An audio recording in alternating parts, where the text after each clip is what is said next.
Hello everybody, my name is Robert and this is Review Clue.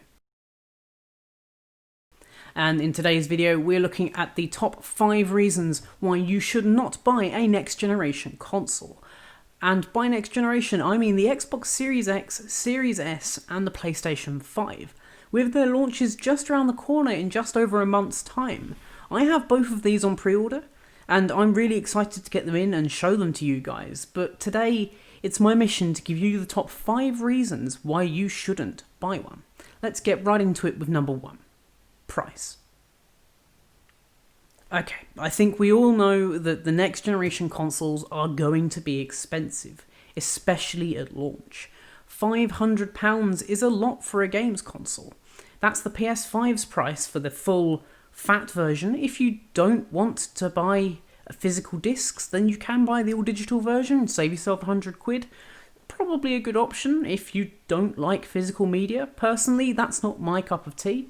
I'm a physical media lover. I like having the discs and being able to put them on a shelf and look at them in all of their glory. Anyway, £500 is a lot of money, and honestly, do you really have that kind of money to spend? If you do, then by all means go ahead and buy these consoles. But you know full well if you wait 1, 2, maybe even 3 years, there'll be a cheaper version of this. There'll be the S models or the Slim models. It's happened with every generation before, and I am certain it will happen again. You'll get the same performance just at a slightly cheaper price as these components get cheaper and cheaper to manufacture. So that's number 1 out of the way, and if you are enjoying this video then please do consider giving a like and a subscribe down below. Also comment, what are your reasons why you will or will not be buying one of these consoles on launch day? Let's get straight into it with number 2, content. Now this is a tricky one. I think we've all seen the launch lineups for the Series X, Series S and the PS5, and you're probably noticing the content isn't that great. There is a distinct lack of any real show-stopping games. There's nothing new, nothing to make me warrant buying a console. You'll see that most of the games that are here are cross-platform, so you can buy them for the Xbox One and the Xbox One X, and they will upgrade to the Series X, and what you'll get there is maybe some better graphics, full 4K, and maybe even some higher frame rates. I think most of the PS5 games will be running at 120 FPS. I'll drop some examples of different games and how they will be running slightly differently on the consoles. But at the end of the day, for the first couple of months, maybe even the first year or so, we're not going to be seeing new content that's really going to take advantage of the PS5 for a very long time. So again, if you're happy with buying the newest and most expensive console for native 4K 120Hz on some, or FPS on some games that you maybe have already played or already own, then by all means do so. But I don't think the price currently warrants the new console just for the content that's out there. Number 3, if it ain't broke, don't fix it. Now, I'm being kind of contradictory here. I own a Xbox One X and I own a PS4 Slim. To be fair, my PS4 Slim has stopped working as a disc console. The disc drive just doesn't eat discs anymore. It will slip in, it will spin for a bit, and then it will just eject it again. It will not spin up on discs. So that does need an upgrade. But my Series X, Microsoft, sort out your naming scheme. The Xbox One X that I have works perfectly fine. So why would I need the Series X? Well, it goes back to my previous point on content. I have a 4K TV. I want to utilise as much of this full 4K content as I can. And as a tech YouTuber and a tech lover, I just want the greatest and the best that's out there. And that's what the Series X is. It's the biggest, the best content and content consumption device that you can have on the market right now. So there you go. But if your Xbox One X is working fine or your Xbox One is working fine, then there probably isn't a need to upgrade right now. If your console dies, then maybe consider spending that little bit more just to future-proof yourself. But For the moment, if you have a One X and you're happy, then there really is no need to upgrade. At least not just yet. Number 4, dodgy launches.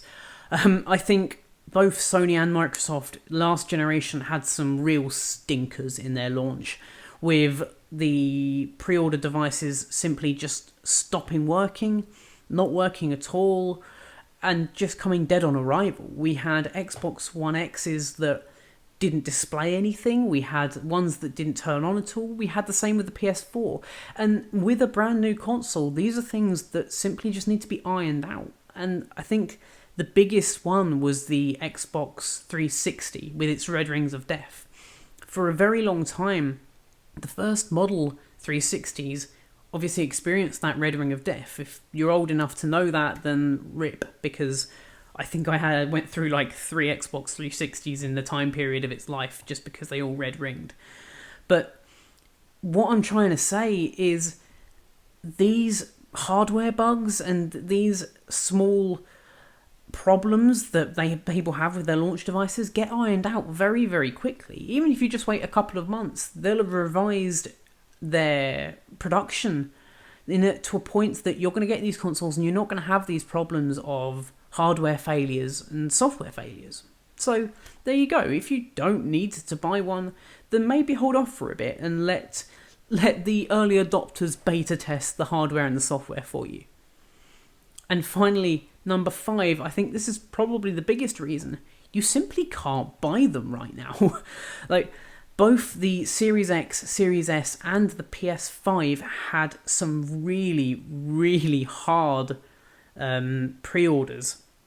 It took me, I think, twice to get the PS5. I missed the original PS5 pre-order date because that was just a shambles. Stores just opened up and sold their PS5s whenever they wanted, really.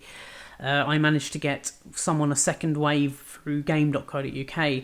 They did some sort of little hidden release where they said, we're going to have some PS5s in today. And you went on their website, said it was out of stock, but it let you add it to the basket. And hey, I now have a PS5 pre-order. The Series X had exactly the same problem. Massive queues on the online stores. I went to the game website and I think it was down for about 7 hours that day, from about 8 in the morning till about 3 in the afternoon or something stupid, that you just couldn't get onto this website to buy the thing. I ended up having to go through Argos and paying the full price up front. But I do have both my pre-orders now. But if you're looking to get one, then you probably can't. And I highly encourage anyone out there to not pay the scalpers. There are people who bought 4 or 5 PS5s or Xbox Series X's and Series S's and are selling them on eBay for massive profits. And one, it just isn't necessary.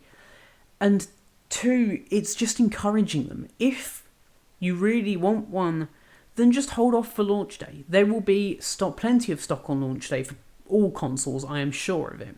These pre-orders, if you didn't get one, then don't worry. I'm sure you'll be able to get one eventually.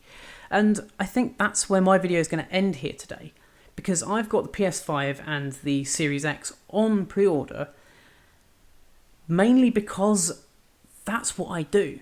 I'm a tech YouTuber. I want the biggest and best things to record and show videos to you guys of unboxing these things, playing on them, showing you just what they're capable of. And I'm going to do the same with the Oculus Quest 2, which is out in, I think, nearly 10 days now. I've got that on pre-order. When it comes, I'm going to do an unboxing and a full review of it. And if you're interested in seeing content of any of these consoles, be that the Quest 2, the Series X, or the PS5, then get subscribed, hit that bell notification icon, because you're going to be seeing these videos first. And I'm going to race to get these out of the door to a high quality as quickly as I can for you guys. Anyway, I hope that I haven't put you off ordering and being excited for these devices. This was not my intention of this video. I just wanted to highlight a couple of things or reasons why maybe you don't want to buy one of these consoles right now, because quite simply, they aren't worth it for launch. So anyway, guys, my name's been Robert, this has been Review Clue, and I will catch you in the next one. Adios.